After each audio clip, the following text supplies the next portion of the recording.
Hello, beautiful soul, and welcome to the Little Reader's house. I'm the Little Reader, also known as Amanda, and you are in my house, my beautiful friend. Welcome, make yourself at home, get comfy. Here in the house, if you're brand new, we read energies, we read tarot cards, we read the moment, we talk a lot about the heart center, and meditation, and breathing, and the divine, and we channel. We bring in whatever messages want to flow through from our highest point of access, or mine as the humble channeler here to serve. And between you and I and our special guests, who I'll show you now, we have a heaven of a good time, or a hell of a good time if you prefer.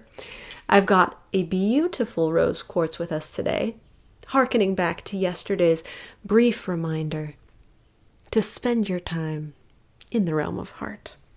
We've got this glorious green moonstone, a frequent visitor. And finally, we have Bumblebee Jasper, who has not been featured for some time, but is here to say hello. And somehow this diverse collection of energies is going to be prominent in today's channeling. So let's see how it all plays out. Another special guest we have here is the Lotus of Life. The Lotus of Life contains questions that have been emailed to me, commented down below, asked directly in person, channeled or overheard from others' conversations.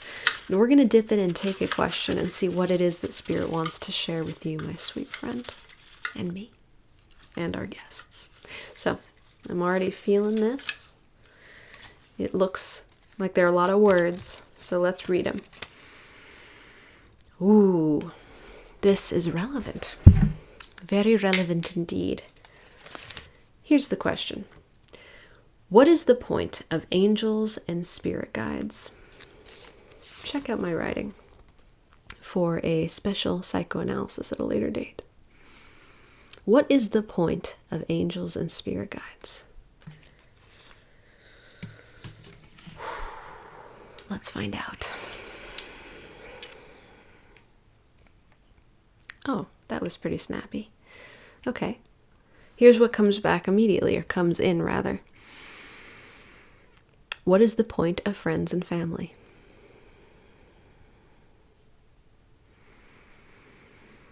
What is the point of angels and spirit guides? What is the point of friends and family? And in this instance, there's a distinguishing element to the friends and family that are being referenced. Not just friends and family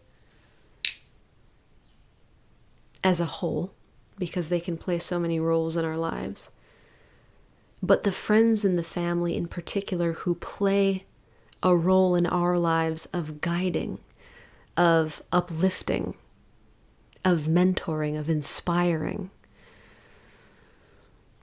of holding us,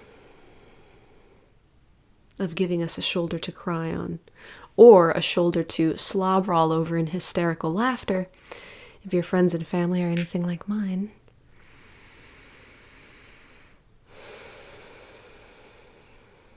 It's community.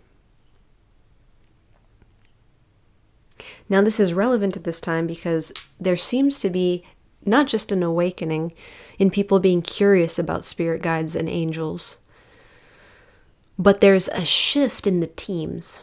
And when we have big astrological shifts or planetary shifts, natural shifts, cycles that are so subtle, even our gross senses, smell, sight, sound, taste, touch, can't perceive the shifts. But those who are intuitives, likely like yourself, or who have spent time developing familiarity with the flavor of energies, subtle changes can sense the shifts. And if you can't, you will.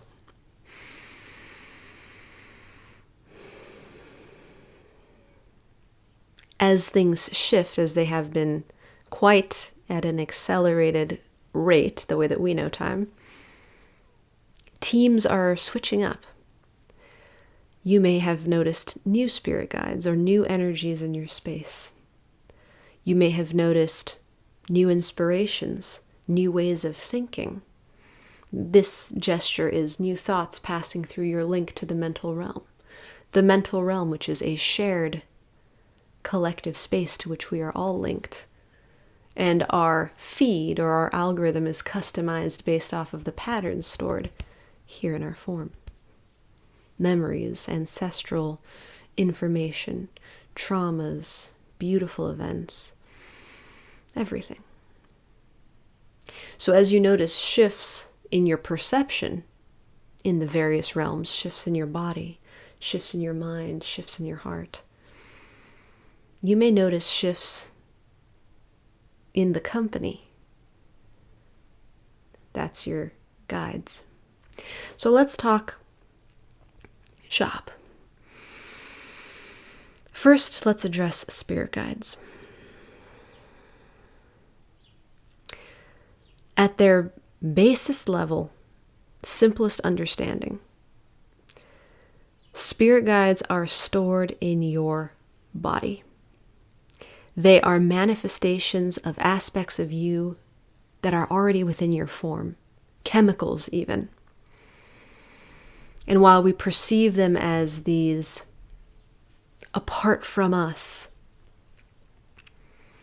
with their own soul, their own intelligence, their own personality, these entities, these beings, Spirit says at a very fundamental level, they are simply aspects of yourself, but they're not integrated into your present identity, and that's not necessarily a bad thing. They're aspects of the totality of you that are aiding you in getting to a point of wholeness. These beings are assisting you in reaching your totality, while also being part of you. Now, the same could be true of what we call extraterrestrials, or any number of the beings that are perceived by people while they're having an experience, or while, like a spiritual experience, or while they're having a psychedelic experience, a substance-induced experience. That which we perceive to be outside of us, fundamentally it comes from within, and spirit guides are no exception to that. Spirit says it's important to understand them as a part of yourself, because they will respond to the way that you treat yourself as a totality. Their mission, spirit guides, is to help you become whole, help you become healthy, help you expand, help you grow, but also help you thrive. Spirit guides will not support the demolishing or the damaging of the physical form. They won't support the damaging of the mental link or the damaging of the heart. Their role is to increase vitality, increase awareness. They have a vested interest in the universe that you call you. And the point of them, as this question so pointedly asks, what's the point? The point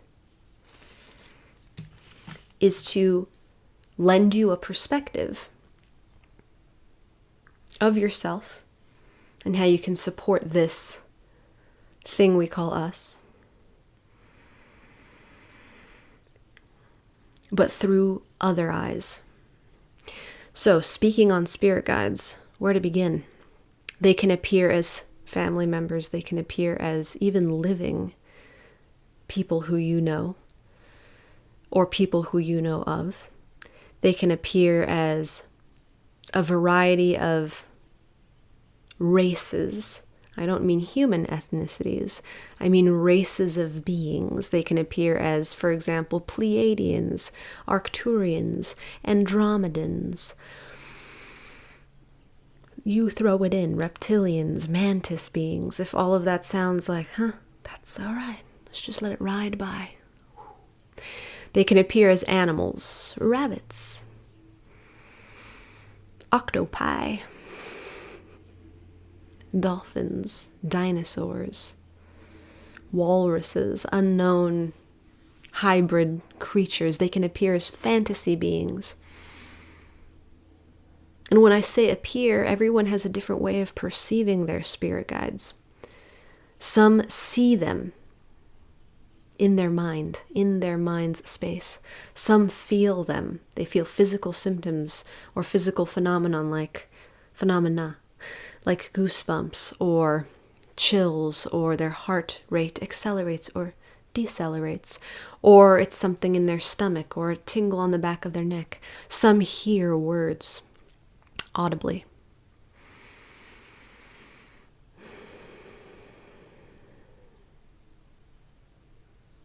Some know the names of all of their spirit guides and their roles, or at least their prominent ones. Others don't. Is it necessary to identify your spirit guides and work with them? Well, Spirit, always taking things to both extremes in the opposite direction to bring us back to the center, would ask us to reflect on what we believe is necessary. What is necessary?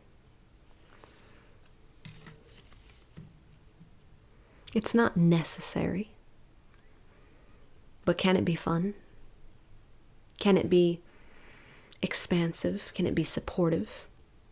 Can it encourage us to turn to the love over and over again, to feel it and share it, and align with the mission and the purpose that's in this place? It can.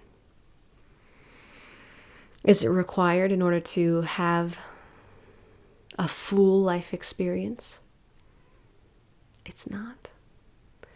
So what is the point of spirit guides to start?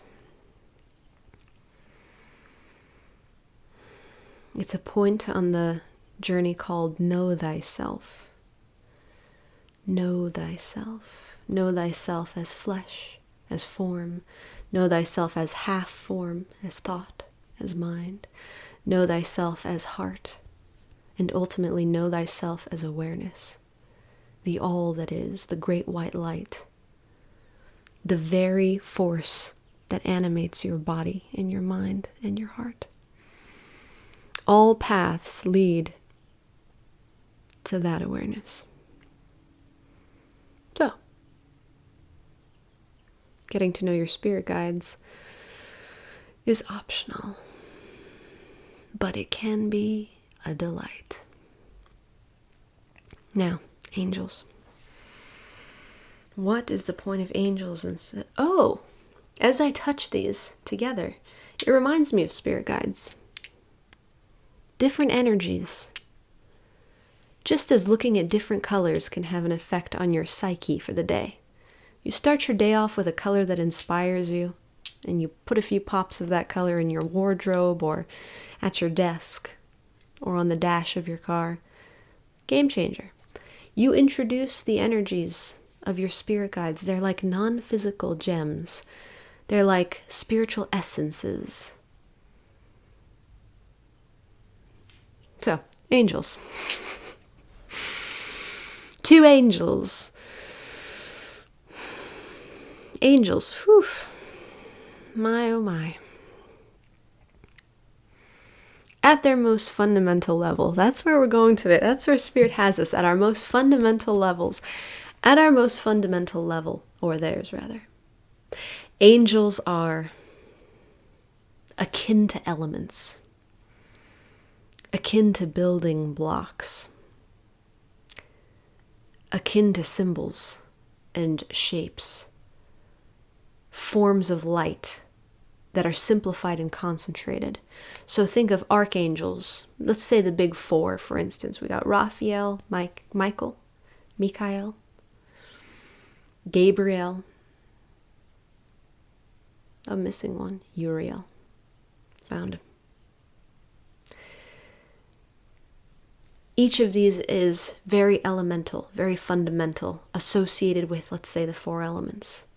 Fire, water, earth, air.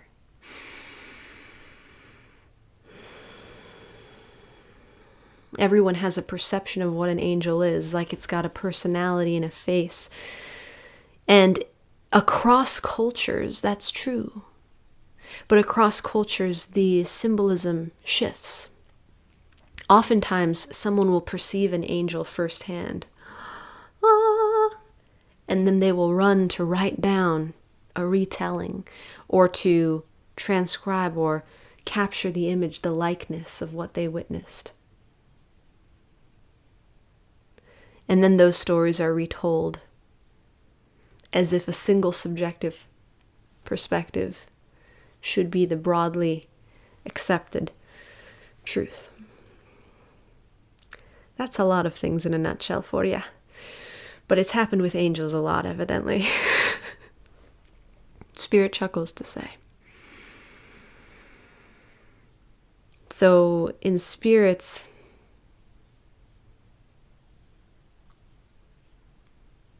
vantage point, it doesn't necessarily serve to preemptively ascribe all kinds of qualities to angels.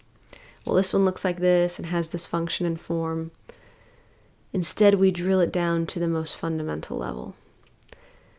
The angels represent a force.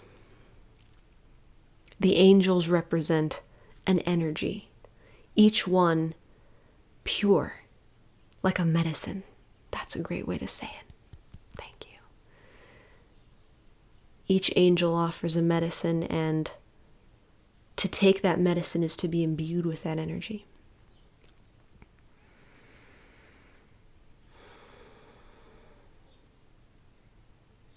Angels, unlike one of my very favorite films, The Bishop's Wife, do not fall in love with humans. Why is this important? Okay.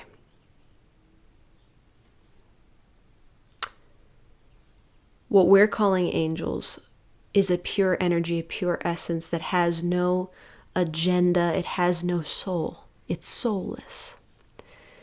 And that's important because there are legend and tale aplenty of angels coming down to earth and doing the nasty with humans and then creating, not me, well, maybe, but various things. Those are not the angels we're talking about. Beings, indeed. Angels, no, that's a misnomer. Angels are associated with purity from Spirit's vantage point, a medicine. They cannot be corrupted. Other light beings, however, that's another story for another time. We'll touch on that another time if there's interest, or if Spirit decides that that's what needs to come through. But for now and for today, it's important to communicate this so that you, beautiful soul, release fear when calling upon the powerful medicine of the angelic realm. Now, we've distinguished angels from spirit guides. Spirit guides are an aspect of you. Angels are a pure source of energy. Spirit guides help you to know thyself. Angels are a medicine, a dose of something elemental: fire, water, air, earth. Spirit guides are, they have egoic identities. Angels do not. Spirit guides may have personalities. Angels, any personality would be an ascription that we ascribe for the sake of our own understanding, but not because an angel is running around with a persona and an agenda. So, here they are, and here they serve a similar purpose in the way that they'll both further your journey, further your expansion at your request. Both can be commanded, both can be utilized. When you discover what spirit guides you have, you can learn about your own personality, your own gifts, and then you can call on those energies depending on the task that you are undertaking. You're going to go out for a performance, do a comedy night. Can I come? Put the info down below. I'll cheer. The spirit guides that are with you who are funny, who represent charisma, creativity, and courage, that's who you would call upon. If you wanted an angel's assistance, you could call on an angel depending on what it is you need. Maybe if it's courage, you seek fire. Maybe if it's groundedness and stability, you seek earth. You can investigate, you can call on different angels and get to know them. You may ask for signs. You may learn their flavors, not because you're tasting them necessarily, but because you are energetically savoring the medicine they have to offer, identifying it and getting to know it, much like family and friends. And Spirit takes us back to the family and friends in a full circle moment to say, you may engage with spirit guides and you may engage with angels to your heart's content. Let the heart run the show. Let the heart guide you. If you're magnetized toward researching this, do it. If it's far out, man, and it just doesn't vibe, do not. But when it comes to family and friends, Spirit says many of your most powerful spirit guides and angels, in a looser sense, because our family and friends do in fact have personalities, souls, missions, and agendas. Nevertheless, in terms of the power that family and friends can offer on our journey, do not underestimate it, beautiful soul. There is immense value in our tribes, in the people who are third dimensional, right among us. And they're offering us some of the most valuable gifts. And Spirit brings this question to the fore with a final cherry on top.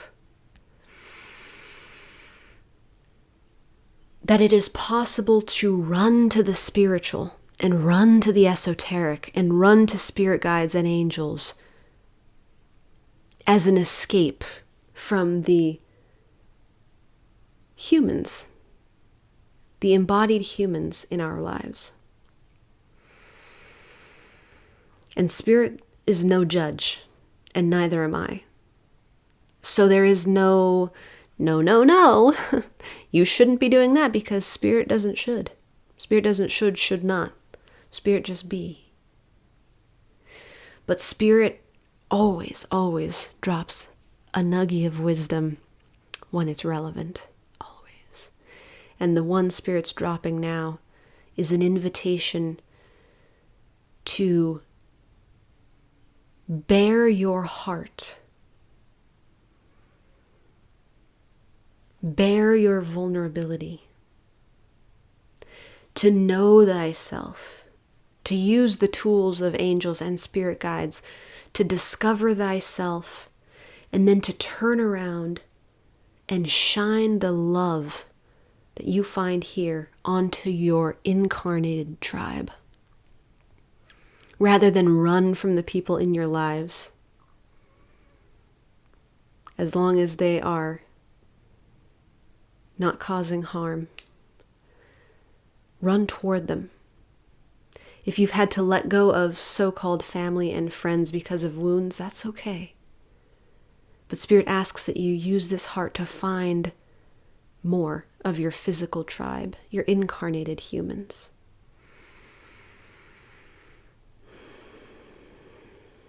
Use the medicine of the spiritual and the esoteric and the non-physical to ground love into the physical. That's why we're here. That's why we're in form. Not to run away from this, but to sit more deeply and comfortably and lovingly in it.